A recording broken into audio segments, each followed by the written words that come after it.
Muy buenas tardes y bienvenidos, como siempre, a este canal especializado en Derecho Administrativo. Para todos aquellos que aún no me conocéis, mi nombre es Encarnación Troyano y hoy vengo con un vídeo de esquematización visual sobre la ley del gobierno. Os recuerdo que el gobierno, junto con la administración, forma el llamado Poder Ejecutivo.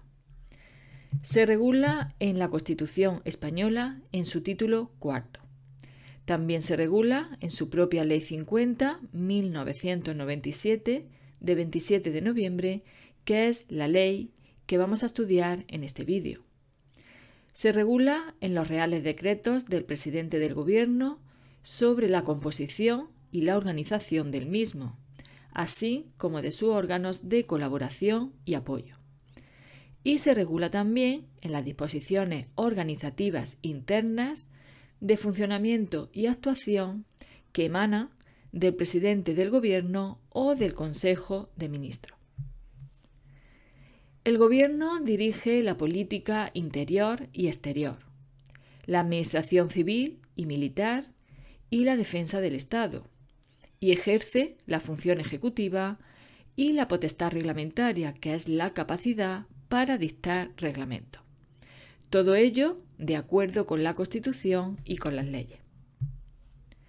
Se compone de un presidente, vicepresidente en su caso, ministros y todos los demás miembros que establezca la ley. Tanto el vicepresidente como los ministros son nombrados y separados por el rey, a propuesta del presidente del gobierno. La separación de los vicepresidentes del gobierno llevará aparejada la extinción de dicho órgano, salvo el caso en que simultáneamente se designe otro vicepresidente en sustitución del que se haya separado. Los ministros sin cartera pueden existir o no. En el caso de que existan, se determinará por Real Decreto el ámbito de sus funciones, la estructura administrativa y los medios materiales y personales que queden adscritos al mismo. Los miembros del Gobierno no pueden ejercer otras funciones representativas que las propias del mandato parlamentario. No pueden ejercer cualquier otra función pública que no derive de su cargo, ni tampoco actividad profesional o mercantil alguna. La ley regulará el estatuto e incompatibilidades de los miembros del Gobierno.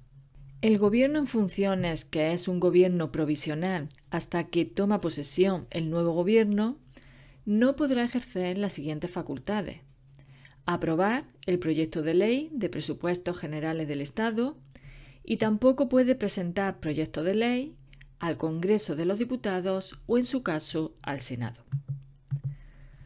Para ser miembro del Gobierno se requiere ser español, mayor de edad, disfrutar de los derechos de sufragio activo y pasivo. Os recuerdo que el sufragio activo es el derecho que todo ciudadano tiene a votar y que el sufragio pasivo es el derecho que tiene todo ciudadano a presentarse como candidato a unas elecciones.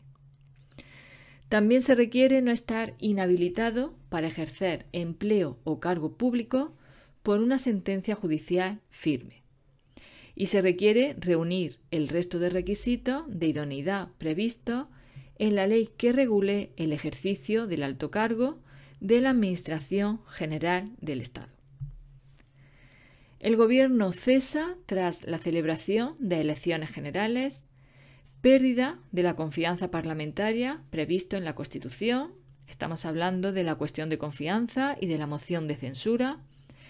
Y también cesa por dimisión o fallecimiento de su presidente.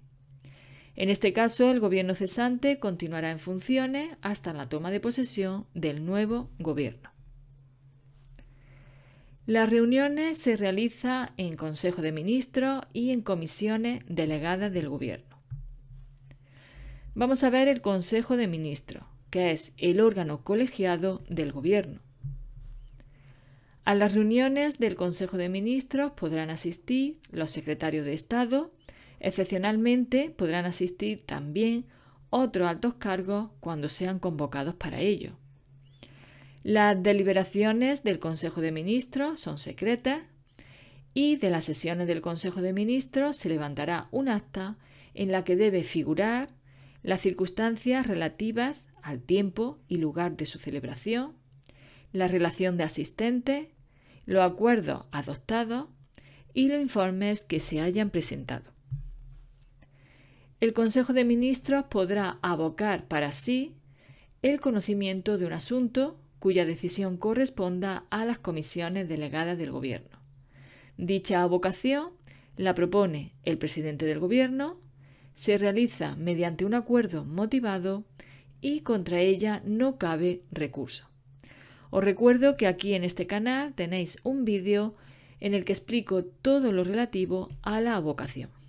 En cuanto a las comisiones delegadas del Gobierno, se crean, se modifican y se suprimen por acuerdo del Consejo de Ministros, a propuesta del presidente del Gobierno, y esto se lleva a cabo por Real Decreto que deberá contener el miembro del Gobierno que asume la presidencia de dicha comisión, los miembros del Gobierno y, en su caso, secretarios de Estado que la integran, las funciones que se atribuyen a la comisión, el miembro de la comisión al que corresponde la secretaría de la misma, el régimen interno de funcionamiento y, en particular, el de convocatorias y suplencias. Los órganos de colaboración y apoyo al Gobierno son los siguientes. Los secretarios de Estado, que se nombran por Real Decreto del Consejo de Ministros, aprobado a propuesta del presidente del Gobierno, a cuyo departamento pertenezcan. Los secretarios de Estado son órganos superiores de la Administración General del Estado y son responsables directos de la ejecución de la acción del Gobierno o de la presidencia del Gobierno, y actúan bajo la dirección del titular del departamento al que pertenezca, salvo cuando estén adscritos a la presidencia del Gobierno, en cuyo caso actúan bajo la dirección del presidente. Tenemos también la Comisión General de Secretarios de Estado y sus secretarios como órganos de apoyo y colaboración, que están integradas por los titulares de las Secretarías de Estado y sus secretarios de diferentes departamentos ministeriales. Asisten al abogado general del Estado y a los altos cargos con rango de secretario de Estado o subsecretario que sean convocados por el presidente.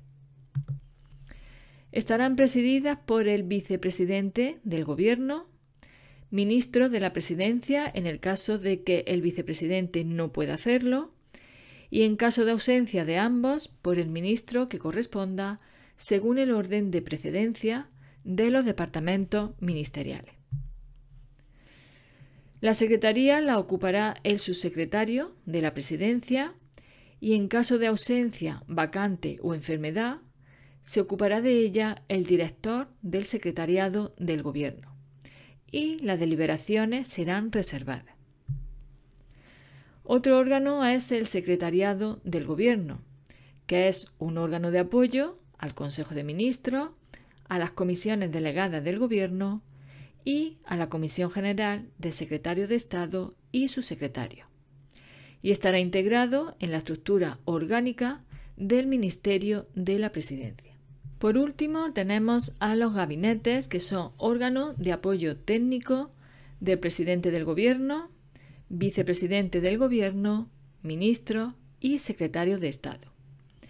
El gabinete de la Presidencia del Gobierno se regula por Real Decreto del presidente y el resto de gabinetes se regula por ley del Gobierno. Las retribuciones se determinan por el Consejo de Ministros.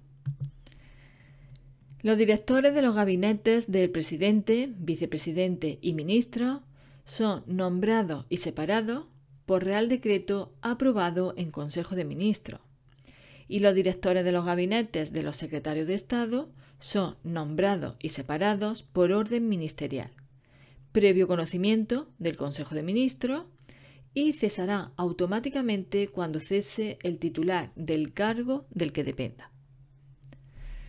En cuanto a las suplencias, se rigen de la siguiente forma. Al presidente del Gobierno lo sustituye el vicepresidente o los ministros.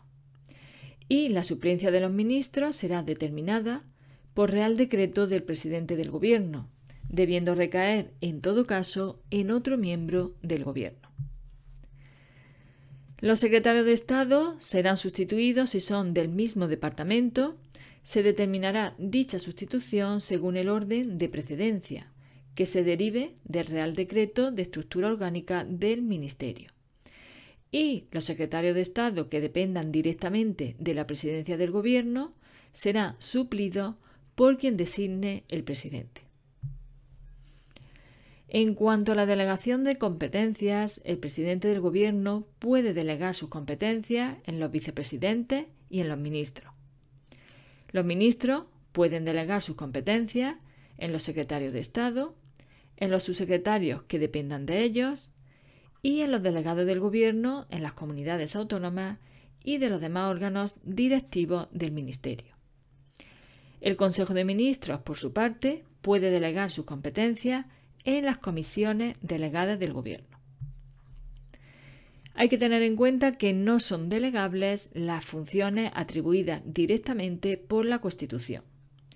Las relativas al nombramiento y separación de los altos cargos, atribuidas al Consejo de Ministros, las atribuidas a los órganos colegiados del Gobierno y las competencias atribuidas por una ley que prohíba expresamente dicha delegación. En cuanto a las decisiones que toma el Gobierno, es importante que tengáis en cuenta lo siguiente. Las decisiones que aprueban decretos legislativos y decretos leyes se denominan reales decretos legislativos y reales decretos leyes. Las disposiciones y actos cuya adopción venga atribuida al presidente se denominan reales decretos del presidente del Gobierno. Las decisiones que aprueban normas reglamentarias de la competencia de éste y las resoluciones que deban adoptar dicha forma jurídica se denominan reales decretos acordados en Consejo de Ministros. Las decisiones de dichos órganos colegiados que no deban adoptar la forma de Real Decreto se denominan acuerdos del Consejo de Ministros. En cuanto a las disposiciones y resoluciones de tales órganos colegiados, se denominan acuerdos adoptados en comisiones delegadas del Gobierno y tales acuerdos revestirán la forma de orden del ministro competente o del ministro de la Presidencia, cuando la competencia corresponda a distintos ministros. Las disposiciones y resoluciones de los ministros se denominan órdenes ministeriales y cuando la disposición o resolución afecte a varios departamentos, en ese caso revestirá la forma de orden del ministro de la Presidencia.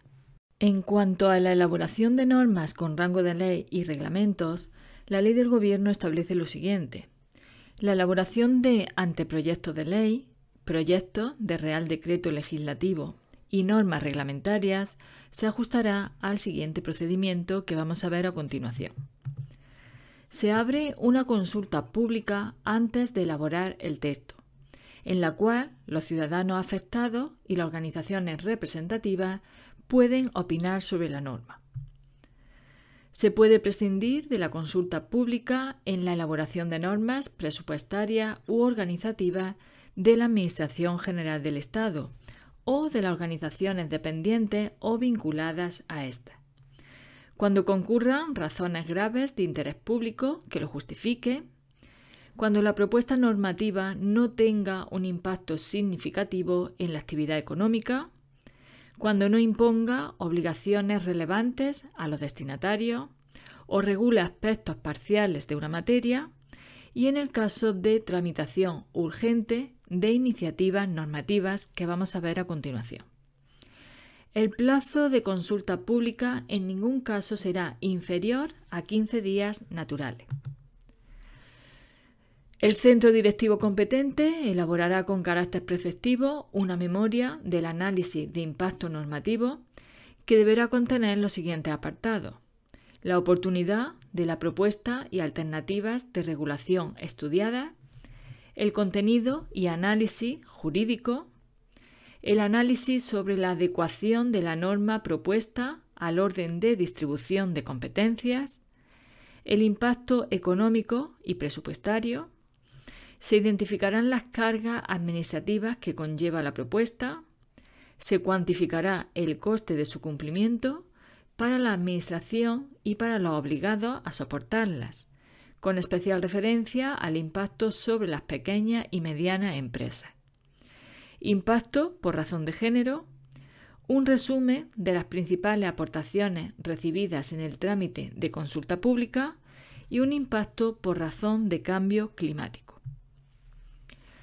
Recabará, además de los informes y dictámenes que resulten preceptivos, estudios y consultas, y los informes preceptivos se emitirán, salvo que normativamente se establezca otra cosa, en un plazo de 10 días o en un mes cuando el informe se solicite a otra administración o a un órgano u organismo que esté dotado de especial independencia o autonomía. Si son urgentes, deberán emitirse en un plazo no superior a la mitad de la duración de lo indicado anteriormente. También se podrá abrir, además de la consulta pública, una audiencia pública, cuando la norma afecte a los derechos e intereses legítimos de las personas, y el plazo mínimo de esta audiencia e información pública será de 15 días hábiles y podrá ser reducido hasta un mínimo de 7 días hábiles cuando razones debidamente motivadas así lo justifiquen. El trámite de audiencia e información pública solo podrá omitirse cuando existan graves razones de interés público y no será de aplicación a las disposiciones presupuestarias. Se recabará el dictamen del Consejo de Estado u órgano consultivo equivalente cuando fuera preceptivo o cuando se considere conveniente. Cumplidos todos los trámites anteriores, la propuesta se someterá a la Comisión General de Secretario de Estado y su secretario y se elevará al Consejo de Ministros para su aprobación y, en caso de proyecto de ley, su remisión al Congreso de los Diputados y, en su caso, al Senado. También la Ley del Gobierno regula la tramitación urgente de iniciativas normativas en el ámbito de la Administración General del Estado. Esta tramitación urgente la acuerda el Consejo de Ministros a propuesta del titular del departamento al que corresponda la iniciativa normativa, para la elaboración y aprobación de anteproyectos de ley, reales decretos legislativos y de reales decretos, en alguno de los siguientes casos: cuando fuera necesario para que la norma entre en vigor en el plazo exigido para la transposición de directivas comunitarias o el establecido en otras leyes o normas de derecho de la Unión Europea, y cuando concurran otras circunstancias extraordinarias que, no habiendo podido preverse con anterioridad, exija la aprobación urgente de la norma. La tramitación por vía de urgencia implicará que los plazos previstos para la realización de los trámites del procedimiento de elaboración establecidos en esta o en otra norma se reducirán a la mitad de su duración. No será preciso el trámite de consulta pública y la falta de emisión de un dictamen o informe preceptivo en plazo no impedirá la continuación del procedimiento sin perjuicio de su eventual incorporación y consideración cuando se reciba. Y con esto terminamos todo el repaso de la Ley del Gobierno. Gracias, como siempre, por estar ahí al otro lado de la cámara y os espero en el próximo vídeo.